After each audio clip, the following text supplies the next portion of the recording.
De Crónicas, capítulo 7, versículo del 1 al 3. Segunda de Crónicas, capítulo 7, del 1 al 3. Y Mateo 3:11. Así que vamos a leer dos pasajes bíblicos en ambos testamentos. Segunda de Crónicas, capítulo 7, del versículo 1 al verso 3. Y Mateo, capítulo 3, versículo 11. Si usted tiene ahí ya esos pasajes, vamos a leer Segunda de Crónicas primeramente, capítulo 7, del 1 al 3. Preste atención si no lo ha podido encontrar. Cuando Salomón acabó de orar, descendió fuego de los cielos y consumió el holocausto y las víctimas, y la gloria de Jehová llenó la casa. Y no podían entrar los sacerdotes en la casa de Jehová, porque la gloria de Jehová había llenado la casa. Versículo 3. Cuando vieron todos los hijos de Israel descender el fuego y la gloria de Jehová sobre la casa, ¿qué sucedió, hermano? Se postraron sobre sus rostros en el pavimento y adoraron y alabaron a Jehová, diciendo: porque Él es bueno y su misericordia es para siempre. Vea usted el resultado que ocurre cuando el fuego de Dios desciende a nuestro corazón. Pasemos a leer a Mateo, capítulo 3, versículo 11. Así que presten mucha atención. Dice así: yo a la verdad, aquí está hablando Juan el Bautista, yo a la verdad os bautizo en agua para arrepentimiento, pero el que viene tras mí, cuyo calzado yo no soy digno de llevar, es más poderoso que yo. Él os bautizará en Espíritu Santo y fuego. Muchas gracias, Señor, por tu palabra. Concédenos hablar de ella en dependencia del Espíritu Santo. Amén. Bien, hermano, vamos a titular esta predicación: una iglesia en llama. Una iglesia en llama. Estas son palabras, la palabra llama, fuego, unción, son palabras que nosotros las conocemos muy bien y las utilizamos mucho en lo que tiene que ver con la vida cristiana. Llama. Pero realmente sabemos nosotros lo que significa o lo que implica que una iglesia o nosotros los creyentes de manera individual estemos prendidos en llama. Bueno, de eso queremos hablar en esta mañana, una iglesia en llama. Dios quiere que su iglesia esté en llama. Por eso Donna oraba para que Dios encienda la llama de nuestros corazones. Pero ¿qué quiere decir eso?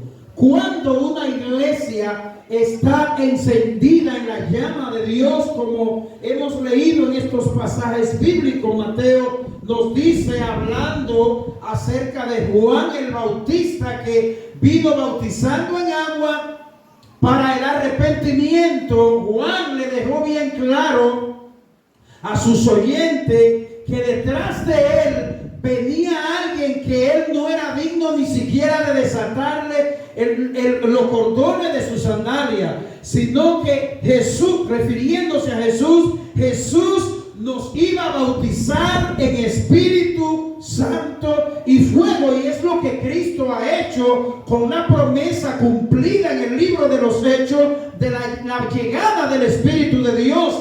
Todos hemos sido bautizados en el Espíritu Santo y fuego. Pero al nosotros ser bautizados en el Espíritu de Dios, ¿qué es lo que ocurre? ¿Qué es lo que pasa? ¿Cuál es la la vida de ese individuo, de esa iglesia que debe estar encendida en llama. Hermanos, si nosotros pensamos en una llama de candela, seguramente no nos va a agradar la idea de que nosotros quisiéramos ver una casa encendida en llama, ¿verdad que no? Si no nos va a gustar la idea de nosotros ver un bosque encendido en llama, porque no vamos a querer que se encienda una casa en llama, no vamos a querer que un bosque se encienda porque los ríos se van a secar si los bosques se encienden en llama. Sin embargo, al nosotros pensar en llama, en otro contexto, nosotros lo vamos a anhelar. Imagínese usted, amado hermano, usted en un lugar donde haya mucho frío, un frío que usted no lo pueda soportar. ¿Verdad que usted anhelaría tener una balsa en llama para usted calentarse? ¿Verdad que sí? Entonces, en cierto sentido, una llama de candela no vamos a quererla, pero en otro sentido, vamos a querer tener una llama de fuego. Dios siempre ha tenido sus chimeneas. ¿Y cuáles son esas chimeneas que Dios siempre ha tenido? Bueno, uno de esos es la zarza ardiente en el altar de bronce del tabernáculo, en el monte Carmelo y su pueblo también allí en el Pentecostés, como ya le mencioné, cuando cayó el fuego de Dios sobre los discípulos. En el monte Carmelo, en el día de Pentecostés, las únicas chimeneas que Él tiene hoy en día en todas partes del mundo. ¿Podría usted imaginarse cuál es ese altar? ¿Cuáles son esas chimeneas que Dios tiene en todas partes del mundo? ¿Podría usted imaginarse cuáles son esas llamas? Yo quiero decirle que son los corazones de cada uno de nosotros, del pueblo de Dios. Nuestros corazones deben arder en llama por Dios, no una llama literal, sino un fervor por las cosas santas de Dios, un fervor por la obediencia, un fervor por preocuparnos por las almas. Ese fuego debe arder en el corazón de cada hijo de Dios, y esos son los altares que Dios tiene hoy en nuestros corazones. Si tu corazón y mi corazón no se sienten ardiendo por Dios, ¿qué debemos hacer nosotros? Debemos pedirle a Dios con ansia y con desesperación que encienda la llama de nuestros corazones. Hermanos, nuestros corazones muchas veces se enfrían. De todos nosotros, sin distinción, se enfrían. ¿Cómo? Con poco amor por el prójimo. Se enfrían cuando no tenemos esa pasión por Dios, cuando no nos sentimos comprometidos con Él. Se enfrían nuestros corazones hacia nuestros familiares, hacia nuestra congregación. El fuego del Espíritu Santo debe arder en la chimenea de nuestros propios corazones, hermano. No hay nada más patético que una iglesia adormecida y letárgica. Es triste ver eso, hermano.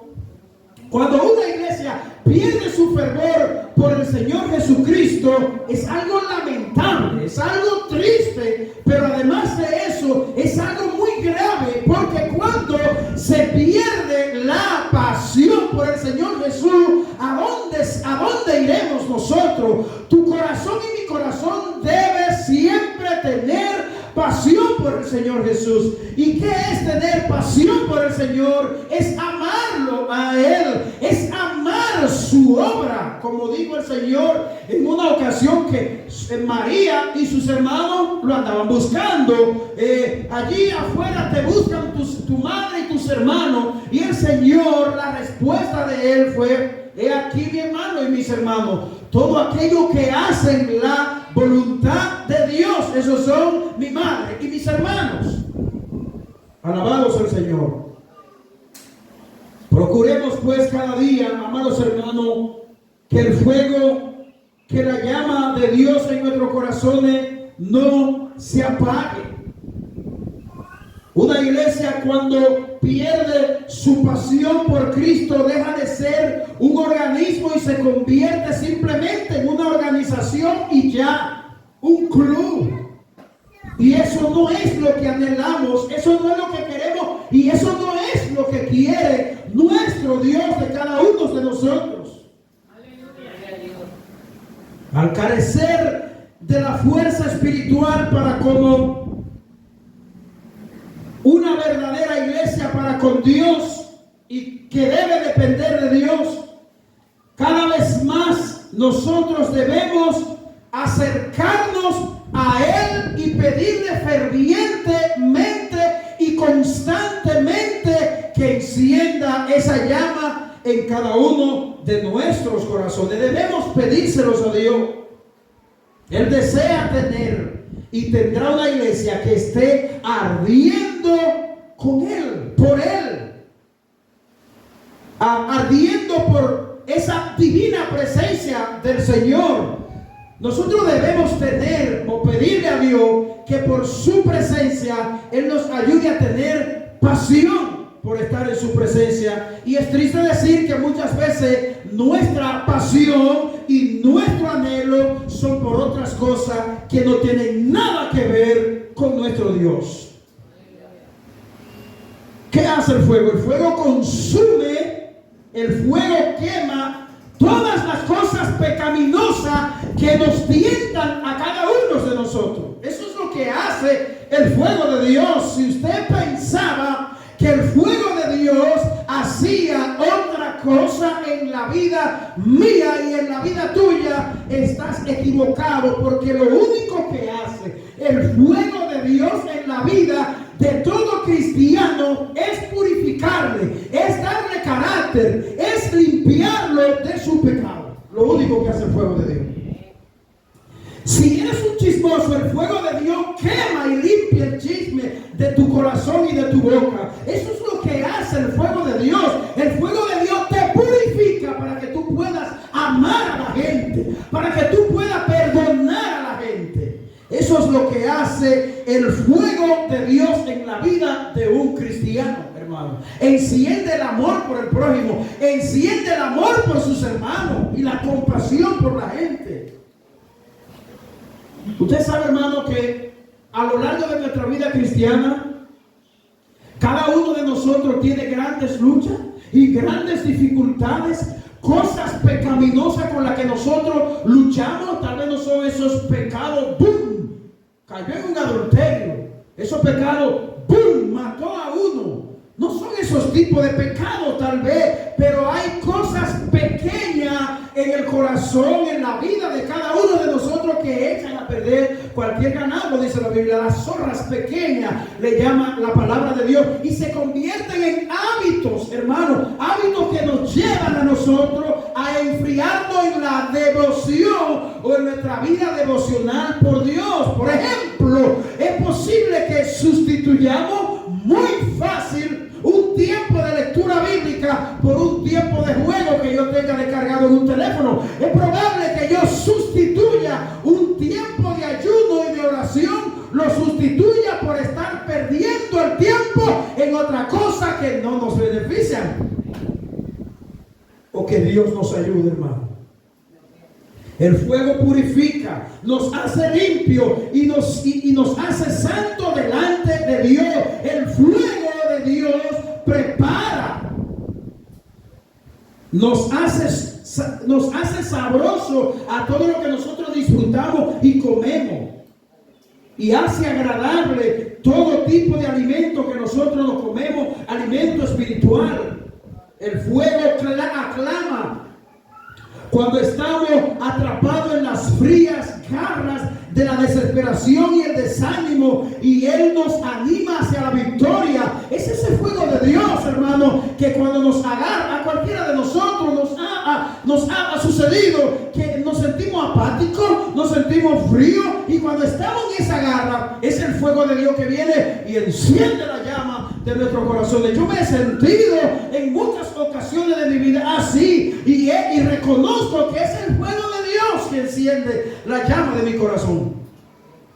Así que yo creo que Dios en esta noche no quiere traerte no quiere presentarte cualquier tipo de fuego. No es un fuego que te hace hoy estar fogoso y mañana tú estar apagadito, o fogoso hoy de una manera y mañana apagadito. No, es un fuego que vaya trayendo cambio, transformación en la vida tuya y mía, que el mundo pueda ver que lo que está haciendo el fuego de Dios en tu vida es hacerte ser luz de ese mundo, hermano.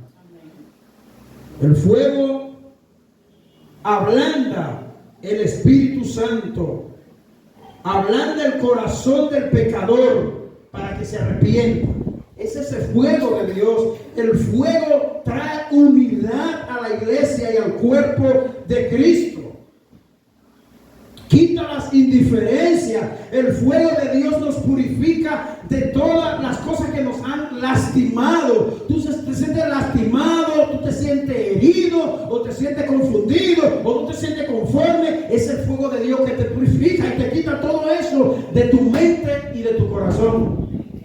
Así que acude rápidamente y con urgencia a ese fuego de Dios al cual nos estamos refiriendo. Bendito sea el nombre del Señor. Así que el fuego de Dios une, el fuego de Dios empodera. Eso lo dice Hechos capítulo 1, versículo 8. Dice, pero recibiréis poder. ¿Cuándo? Cuando haya venido sobre vosotros el Espíritu Santo.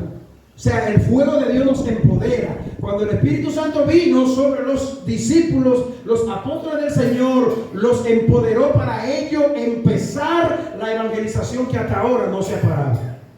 Pero recibiréis poder cuando haya venido sobre vosotros el Espíritu Santo, y me seréis testigo en Jerusalén, en Judea, en Samaria y hasta lo último de la tierra. Así que si tú tienes ese fervor por la evangelización, ese fervor por compartir tu fe con otro, eso te lo ha dado el Espíritu de Dios, y ese es un fuego que Dios ha puesto en tu corazón.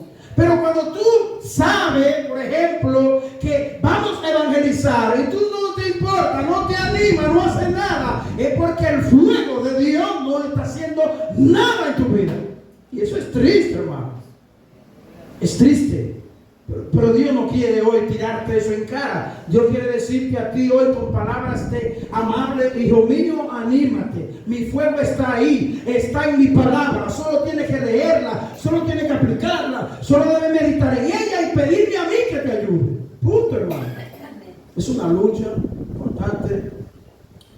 Pero vamos a ver al menos rapiditamente 4 cosas que una iglesia en llama debe tener. Número 1, una iglesia en llama ayunará y orará. ¿Por qué? Porque verá la necesidad y el valor de buscar fervientemente a Dios. Lo va a entender, hermano. Cuando tú acudes a Dios en oración constante, a pesar de las grandes luchas que tenemos y las grandes dificultades para retirarnos un momento con Dios en ayuno, tú vas a entender la necesidad que existe de que nosotros nos acerquemos a Dios con desesperación. Y es lo que nos dice el pasaje, el versículo 5 específicamente, primera de Crónicas: para que os entréis al ayuno y a la oración. En el ayuno se promete recompensa de Dios. Mateo 6, 17 al 18. Pero tú cuando ayunes, dice, oiga lo que dice Mateo: unge tu cabeza y lava tu rostro, para no mostrar a los hombres que ayunan, sino a tu Padre que está en lo secreto, y tu Padre que está en lo secreto te recompensará en público. Así que cuando vayas a ayunar, no debe coger una bocina para decírselo a la gente.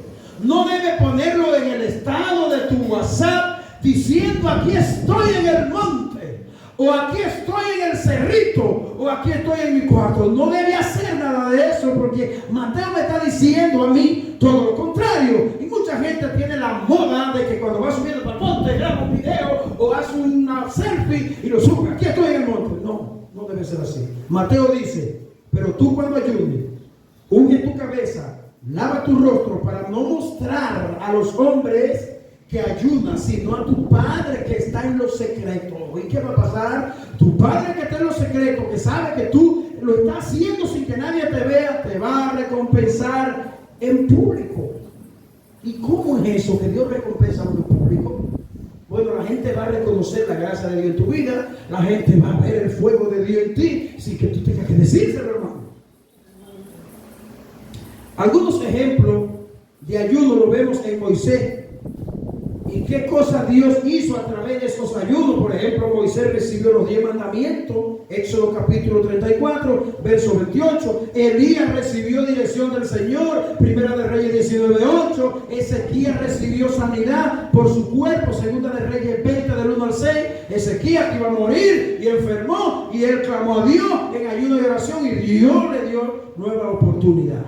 Cuando estamos ardiendo por Dios, respondemos a las necesidades de nuestro día a día con oración y con ayuno. ¿Que vamos a ayudar todos los días? No. Puedes sacar hasta un día en el mes para hacer un ayuno. Hasta un día en el mes. O como tú entiendas o puedas, dentro de tus limitaciones que puedas tener. Otra cosa que una iglesia en llama debe tener o debe ser. Ya vimos que una iglesia en llama va a ayunar y va a orar y va a entender la necesidad de estas dos disciplinas espirituales. Una iglesia en llama será incómoda con el mundo. Si tú y yo no nos sentimos incómodos con el mundo, tú y yo no tenemos la llama de Dios en nuestro corazón, porque a ti y a mí las cosas del mundo deben incomodarnos. Por ejemplo, hermano, yo quiero que usted le preste atención a esto, a lo que me voy a referir. Yo conozco creyentes, yo he visto sin número de cristianos que cuando una persona sube una foto morbosa en Facebook o hace un chiste morboso, se ríen de esas cosas.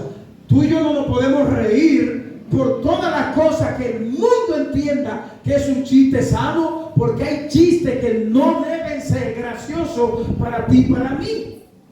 Tampoco tú y yo debemos apasionarnos por las cosas del mundo. Y Juan lo dice en su primera carta, como lo vamos a ver más adelante. Una iglesia en llama tiene que ser incómoda con el mundo. Primera de Juan 2:15 dice: no améis al mundo ni las cosas que están en el mundo. Si alguno ama al mundo, el amor del Padre no está en él. ¿Usted está viendo? Si alguno ama al mundo, el amor del Padre no está en él. El fuego de Dios que arde en el corazón nuestro, el fuego de Dios que arde en el corazón nuestro, de nuestros deseos por las cosas de este mundo, dice en 2 de Timoteo 2:4, dice: ninguno que milita se enreda, o sea, que milita en las cosas de Dios, se enreda en los negocios de la vida a fin de agradar a aquel que lo tomó por soldado. Qué triste, hermano. Qué triste ver en el siglo XXI. Por eso yo digo que una pregunta que Jesús hace en los evangelios, Jesús dice: cuando el Hijo del Hombre venga, ¿hallará fe en la tierra? Esto quiere decir, hermano, que para los días que se acercan, a medida que se acerca la segunda venida de nuestro Señor Jesucristo, la vida se pone cada vez más difícil. Es más difícil estar a sola con Dios. Es más difícil procurar la comunión con Dios. Se hace más difícil aborrecer las cosas de este mundo perverso. Más difícil cada vez más. Y es triste uno escuchar cosas como esta.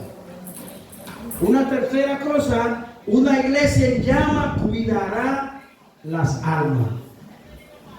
Jesús lloró por Jerusalén, y no sé cuántos pueden recordar, esto ocurrió en Lucas capítulo 19. Vamos a leer ese pasaje del versículo 41 al versículo 44. Dice que Jesús lloró entrando a Jerusalén. ¿Y por qué lloró Jesús entrando a Jerusalén? Él lloró por las almas. Presten atención, dice: y cuando llegó cerca de la ciudad, al verla, lloró por ella, diciendo: oh, si tú también considerases a lo menos en este tu día lo que es para tu paz, o sea, refiriéndose a él, lo que es para la paz de Jerusalén era Cristo.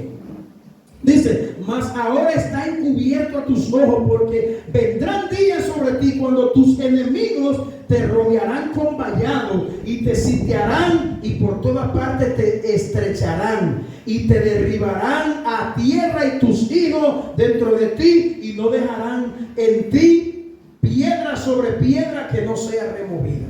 Eso tuvo cumplimiento. Esa palabra que Cristo está diciendo ahí tuvieron cumplimiento en el año 70 de nuestra era. O sea, han pasado 1000 y pico de años que sucedió eso, cuando el templo en Jerusalén fue derribado y no quedó piedra sobre piedra que no fue derribada. Jerusalén rechazó a Dios y Cristo lloró. A veces nosotros cuando vemos ciertas actitudes en la persona de nuestra comunidad, vemos gente que se manifiesta hostil al evangelio, blasfeman del evangelio, hablan mal de los cristianos. Nosotros a veces nos incomodamos y a veces nosotros como que ya no queremos predicarle a esa persona. Tú sabes lo que debe ocurrir en nosotros cuando nosotros vemos hogares llenos de gente allá afuera, cuando nosotros vemos a la juventud fumando juca, fumando otras cosas que no voy a mencionar el nombre porque usted lo sabe, y haciendo cuantas cosas. Eso debe dolernos en el corazón.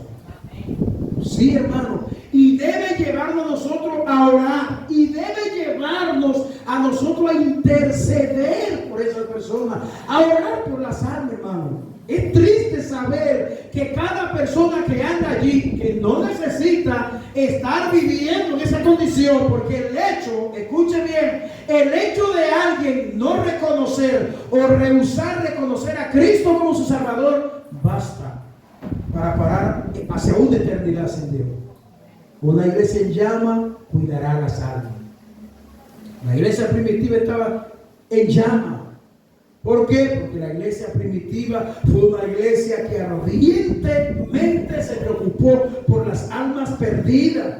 Dice Mateo 16:20, y ellos saliendo, predicaron en todas partes, ayudándoles el Señor y confirmando la palabra con las señales que le seguían. ¿Quién ellos? Los discípulos del Señor. Cuarto y último, una iglesia en llama realiza grandes cosas para Dios. O sea que usted y yo debemos proponérnoslo, no en nuestra propia fuerza, ni en nuestra propia capacidad, sino en la capacidad que Dios le ha otorgado a la iglesia, hermano. Si nosotros nos unimos, porque muchas veces nosotros vemos mucha dejadez entre nosotros, si nosotros nos unimos como iglesia y como pueblo, en entender que la misión nuestra se está terminando en esta tierra, hermano, se acaban los días, se acortan cada día y nos acercamos cada día al advenimiento del Señor. Nosotros debemos apurarnos por hacer la obra de Dios que Dios nos ha encomendado. Y una iglesia en llama va a realizar grandes cosas para la gloria de Dios. El poder de Dios se manifiesta de muchas maneras. Personas que se salven y que muchas personas vengan a las aguas del bautismo por el resultado de las conversiones que puedan ocurrir. Tú y yo debemos, hermano, y esto me lo digo yo y se lo digo a usted, nosotros debemos constantemente debemos vivir orando por la obra de la iglesia, lo que la iglesia hace, lo que la iglesia realiza. Nosotros toda la semana debemos orar por aquellas evangelizaciones que llevamos a cabo. Debemos orar por la gente a quienes nosotros le hablamos del Señor, a nuestra familia, a nuestro compañero de estudio, a nuestros vecinos, a toda la gente que nosotros le hablamos del Señor. Debemos orar por ellos. ¿Para qué? Para que Dios obre en esos corazones que están muertos, que están secos, hermano. Personas que se salven y haya mucho bautismo. Gente que hace lo correcto con Dios. Justos y que haya unidad. Cuando una iglesia está en la llama, realizará grandes cosas, habrán oraciones respondidas. Lo vemos en la iglesia primitiva cuando dice que cuando se levantó una persecución contra la iglesia, capítulo 4 del libro de los Hechos, dice que vinieron a lo suyo y contaron todo lo que los ancianos y los sacerdotes habían hecho. Y dice que le contaron y él dice que juntos unánime oraron a Dios y el lugar, dice el versículo 31 de ese capítulo, y el lugar donde estaban congregados tembló y fueron todos llenos del Espíritu Santo.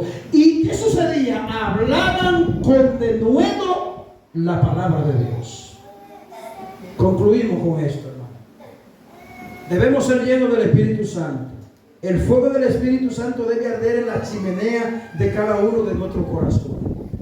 ¿Tú piensas o crees que tu corazón no arde por Dios? Pero, pastor, ¿y cómo yo me doy cuenta que mi corazón arde por Dios?